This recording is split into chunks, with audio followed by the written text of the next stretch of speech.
Hey y'all, so we are on day 2 of implementing organizational design and development inside your business.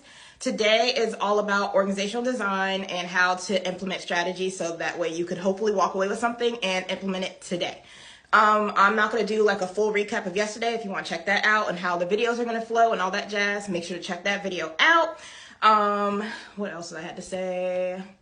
Check out that video and we're just going to hop straight into this. So with organizational design, like I mentioned yesterday, it is just, you're writing out your show, right? So organizational design, you're writing out your business show. You're trying to figure out what is my business, who's going to serve, all that good stuff. And oftentimes this is where your business plan also falls into as well. But organizational design is not your business plan alone.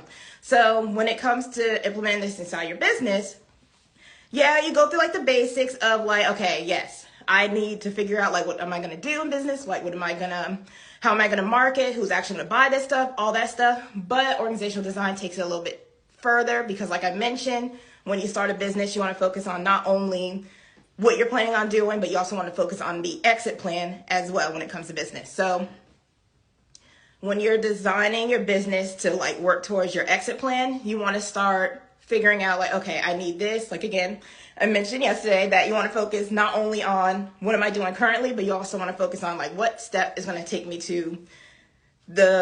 towards my exit. So like I used yesterday the example of a virtual assistant agency because that's what I had back in the day. So I'm going to use this again as my example. So like when I was creating my agency, had I done things right, I would have focused on, instead of just the business plan, like laying out like, yeah, I'm going to be a virtual assistant. Yeah, we offer these services, blah, blah, blah. I would have took it a step further and like, okay, I know I want to have a virtual assistant agency. I know down the line, I don't want to be the go-to person for everything. So what I would have done instead is map out who is going to take over what. So like maybe I had someone that had marketing, I had someone that did websites. I had someone that did like social media, different platforms and things like that. So what I would have focused on was designing that. So by designing, just strictly figuring out, okay, I'm doing virtual assistant agency.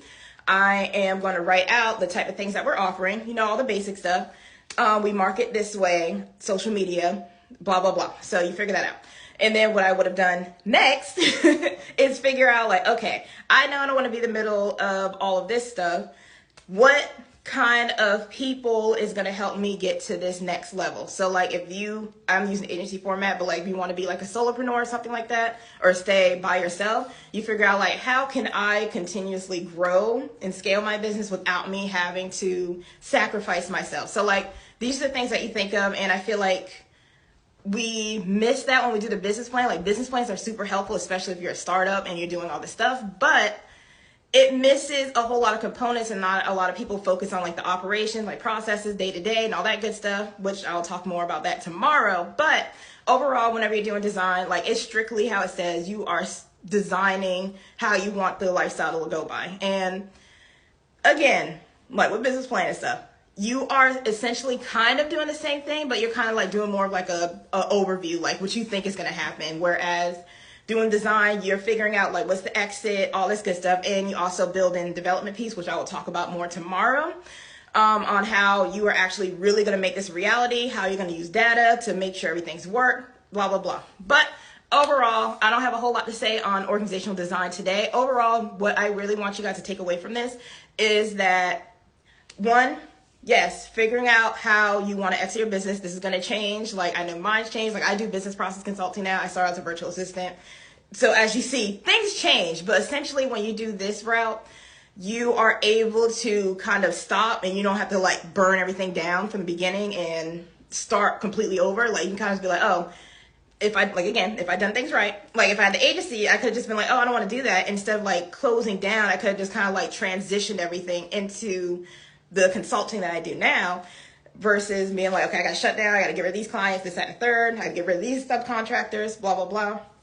It could have been a more gradual approach. And when you do it that way, you're able to still maintain your income and also do things that you want to do. So overall, make sure when you're designing or if you want to implement this today, make sure you, one, figure out how you want to actually exit in business. Again, this will change.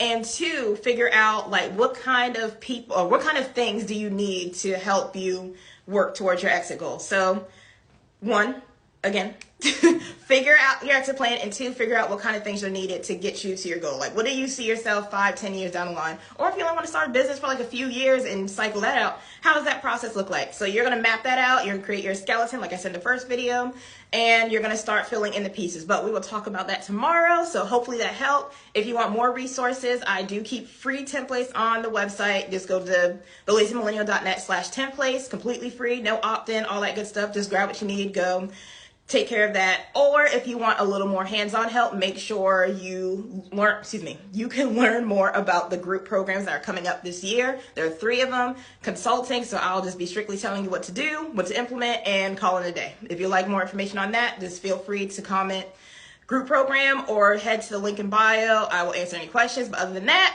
I will see y'all tomorrow for day 3, and we'll be talking about development and business processes.